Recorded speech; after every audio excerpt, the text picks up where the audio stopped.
বলো কেন জঙ্গল কি হবে, না থাকলে কি ক্ষতি হবে? জঙ্গল না থাকলে তো আমরা অক্সিজেন পাবো না। গাছের থেকে তো আমরা অক্সিজেন পাই, অক্সিজেন পাবো না। দ্বিতীয় হচ্ছে আদিবাসীরা ওই জঙ্গলের পাতা থেকে, শাল পাতা থেকে থেকে ওরা ওদের থালা বাটি এসবগুলো রুজি রোজগারের ব্যাপার আছে। দ্বিতীয় আর তৃতীয় হচ্ছে জঙ্গলের গরু ছাগল যেসব জন্তু যারা ঘাস খায় পাতা খায় তাদের জন্যে সেটার প্রয়োজন জঙ্গল। হ্যাঁ, জঙ্গল না থাকলে আমরা বাঁচবো না, গাছ না থাকলে আমরা বাঁচবো না, এটা হচ্ছে।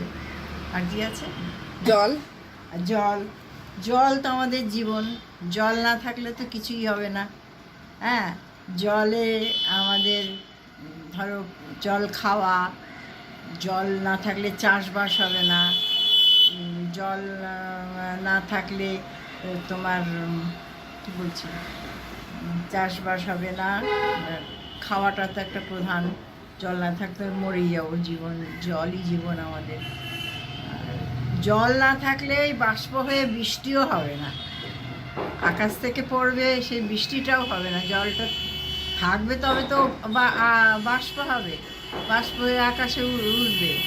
হ্যাঁ, তারপরে বৃষ্টি হলে তখন আমরা চাষবাস করতে পারবো। হ্যাঁ, জল হচ্ছে মানুষের এক প্রধান একদম। আর চাষের জমি উর্বরতা না হলে? উর্বরতা না হলে যদি খাদ্যশস্য যদি বেশি ফলন না হয় তাহলে আমরা খাবো কি? এত লোক সংখ্যা, রোজ লোক সংখ্যা তো শেষ নেই, প্রচুর লোক সংখ্যা বাড়ছে। তার জন্য তো খাদ্যশস্য তো আমাদের করতেই হবে, ওটা তো একটা মেন জীবন ধারণের একটা মেন উপায়। আর জন্তুর স্বাস্থ্য ভালো না থাকলে? গরু মোট ভালো না থাকলে তাদের দিয়ে যে আমরা পাই, গরুর থেকে দুধ পাচ্ছি, তার থেকে ছানা হচ্ছে, ঘি হচ্ছে, এটা তো একটা চেন ব্যবসার। এটা না থাক, হ্যাঁ হ্যাঁ চেন ব্যবসার। হ্যাঁ, আর ব্যবসার চেন। তারপরে গরু মোষ, আমাদের দেশে এখনও যারা গরিব তারা হাল চালায়, যাদের টাকা নেই, যাদের এখনও ট্র্যাক্টর ফ্যাক্টর কিনতে পারেনি, তারা তো এই বলদ দিয়েই চাষ করে, হাল চালায়। তারপরে কিছু মানুষ আছে তাদের খাদ্যবস্তু, মানে যেমন ছাগল মাংস খাওয়া, মুরগি, হ্যাঁ, তার ডিম দেয়, সেই ডিম আমরা খাই, হ্যাঁ, শরীর স্বাস্থ্যের জন্যে এইসব। আর কিছু গরুর বর্জ্য থেকে কিছু হয়? হ্যাঁ, ও সরি, ভুলে গেছিলাম, গরুর বর্জ্য থেকে সার, সেই সার আমাদের জমিতে দেয়, সেই জমির ফসল কিন্তু অনেক বেশি ভালো হয়। সেটাকে কি ফসল বলে? ওটা হচ্ছে কি চাষ বলে ওটাকে? জৈব, জৈব চাষ। জৈব চাষ করলে কি উপকার? শরীর স্বাস্থ্যের পক্ষে উপকার হবে। আর কেমিক্যাল দিলে, রাসায়নিক দিলে শরীর স্বাস্থ্যের পক্ষে খারাপ।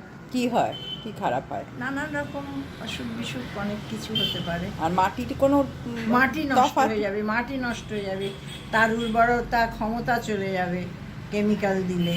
হ্যাঁ, সে আর আস্তে আস্তে আস্তে আস্তে সে আর যে ও আর করার ক্ষমতা থাকে, প্রযোজন যেটাকে বলে, তৈরি করার ক্ষমতাটা হারিয়ে ফেলবে। জলের কিছু হয় যদি কেমিক্যাল বেশি দেয়, তাতে জলের কিছু হয়? জলের উপর কোনো প্রভাব পড়ে। ওই আয়রন বেশি হলে সব শরীরের কিছু না, মাঠে যে কেমিক্যাল দিয়ে চাষ করছে, হ্যাঁ, তার ফলে কিছু জলের উপর প্রভাব হয়? জলের উপর প্রভাব, জলটা বয়ে বয়ে চলে যায়, যেটা যেখান দিয়ে যাবে সেইটা তো কেমিক্যালের জল, তো পরে যদি যায় সেটা তো খারাপ হতেই যাবে। সেই জলটা বইছে তো জলের মাছ পশু পাখি ওদের উপর কিছু হয়? হ্যাঁ, নিশ্চয়ই হয়, মাছের ওপর নিশ্চয়ই হয়। তারা অনেক সময় মরে যায়, অনেক সময় সেই মাছ খেলে অনেক সময় মানে মানুষের শরীর খারাপ হয়, পশু পাখি মরে যায়, ওই অনেক পশু পাখি মারা যায়, অনেক পাখি মারা যায় ওই নদীর জল খেয়ে। কাগজেই তো সেদিন দিয়েছিল। পাখি মরে গেলে আমাদের কি ক্ষতি? মরে গেলে যাবে ইকোসিস্টেমের সব ক্ষতি, নানান মানে আমাদের তো সব চেন করা, মানুষ, গরু, ছাগল, পাখি যা কিছু আছে সব তো চেন। হ্যাঁ, সে চেনের যদি ভেঙে যায় তাহলেই তো সেখান থেকে খারাপ।